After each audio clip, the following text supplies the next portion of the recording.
Why do you think it's necessary to carry out electoral reform at this very moment, and who would be the biggest beneficiary? How would electoral reform lead to advantageous environment and better development of Hong Kong? It is actually very essential and very timely to improve the electoral system of the Hong Kong Special Administrative Region in order to bring Hong Kong back to the right track. There is no doubt, based on what we have seen in recent years, both within the Legislative Council and also outside of the Legislative Council, that the current electoral system has deficiencies, or what we call loopholes. And if we don't plug these loopholes, we will be returning members to the Legislative Council who would not be patriots, who would take advantage of their position as a member of a legislative council to conduct acts or activities which will endanger national security and the interests of the country, which will weaken the governance of the Hong Kong Special Administrative Region government, which will continue to cause a lot of internal rift and tension to the extent that we simply could not effectively govern this place. And more worryingly is they will undertake activities which may be regarded as subverting the power of the central government and also the Hong Kong HKSAR government. And we have seen some Legislative Council members also going abroad to invite foreign governments and foreign parliaments to impose sanctions on Hong Kong. All these acts and activities are undermining the stability and prosperity of Hong Kong and take Hong Kong sort of away from this one country, two systems principle. So the reason why the National People's Congress has to make this decision is to solve a problem which is now becoming quite critical because elections are coming. So that is the purpose of introducing the improvements at this point in time. Now, who will benefit from improving Hong Kong's electoral system? Of course, it's people of Hong Kong. At the end of the day, if Hong Kong could strictly and faithfully implement one country, two systems, then Hong Kong's long-term prosperity and stability could be assured. And then the 7.5 million people in Hong Kong will be able to live in a more peaceful, safe, and rewarding way. Very much unlike what we have seen in the past.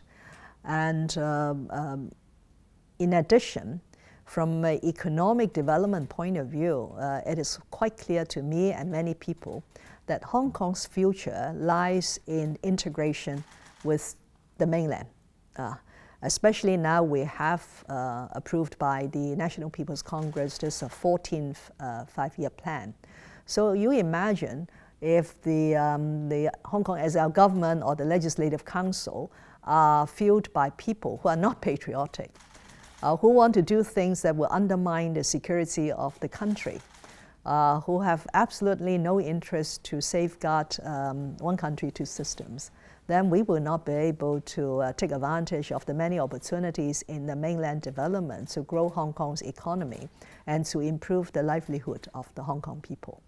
So I think at the end of the day, every citizen of Hong Kong will benefit from an improved electoral system.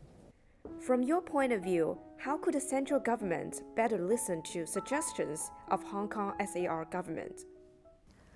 The mere fact that the National People's Congress, being the highest organ of power in the People's Republic of China, has taken this very decisive step to use a two-step approach, that is a decision made and approved, and then the revision to Annex 1 and Annex 2 by the National People's Congress Standing Committee, is already by itself a reflection of their listening to the people of Hong Kong. I'm sure throughout the last few years, they have received a lot of feedback from the people of Hong Kong that Hong Kong is just too chaotic, that Hong Kong cannot get things done.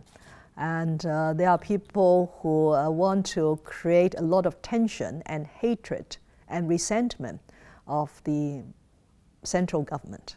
And all these are not conducive to Hong Kong's stability and prosperity. So having listened to those opinions and views and sentiments of the Hong Kong people, the central authorities have decided that it is timely to take this step to improve Hong Kong's electoral system. But specifically, if you want to ask what about moving forward, because the NPC has only delegated the authority to make the changes to Annex 1 and Annex 2 to the National People's Congress Standing Committee. So will the NPS Standing Committee continue to listen? I'm sure they will.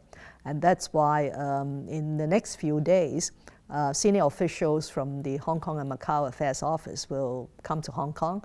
They will organize a lot of discussion sessions, meeting with people to listen to what they have to reflect, having heard the decision of the National People's Congress.